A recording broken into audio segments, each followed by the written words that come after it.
Hello' everyone, BSc nursing আৰু যি বিফাৰ্মাৰ দৰে পৰীক্ষা আছে এই পৰীক্ষাসমূহৰ বাবে জৰুৰী এটা প্ৰশ্ন সলভ কৰিব ট্ৰাই কৰোঁ আহকচোন। Which component of blood fight infections, যে আমাৰ যি ব্লাড আছে, আমাৰ যি তেজ আছে, এই তেজত বিভিন্ন ধৰণৰ কম্পনেণ্ট থাকে, যেনে আমাৰ RBC, WBC, প্লেটিলেটছ বা প্লাজমা। এই কম্পনেণ্টসমূহৰ কোনটো কম্পনেণ্টে আমাৰ দেহত যদি ইনফেকশ্যন হয়, আমাৰ দেহত যদি কিবা মানে বহিৰাগত বা কিবা ধৰণৰ মানে ফৰেইন পাৰ্টিকুল সোমাই ইয়াৰ পৰা মানে প্ৰতিৰোধ কৰাত আমাক কোনটো আমাৰ এই কম্পনেণ্টে সহায় কৰে। গতিকে আমাৰ RBC অভিয়াছলি নহয়, আমাৰ RBC কি হয়? RBC আমাৰ লাইফ স্পান 120 দিন হয়, 120 ডেজ হয়। ই আমাৰ কি কৰে? অক্সিজেন কেৰি কৰাত সহায় কৰে। আমাৰ প্লেটিলেটছে কি কৰে? আমাৰ ব্লাড ক্লটিঙত সহায় কৰে, হয় নে নহয়? ব্লাড ক্লট কৰাত সহায় কৰে।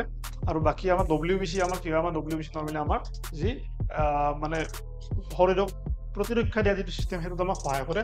আমাৰ গতিকে এনচাৰ কি হ'ব? আমাৰ WBC। গতিকে আমাৰ এনচাৰ হ'ব কি? WBC।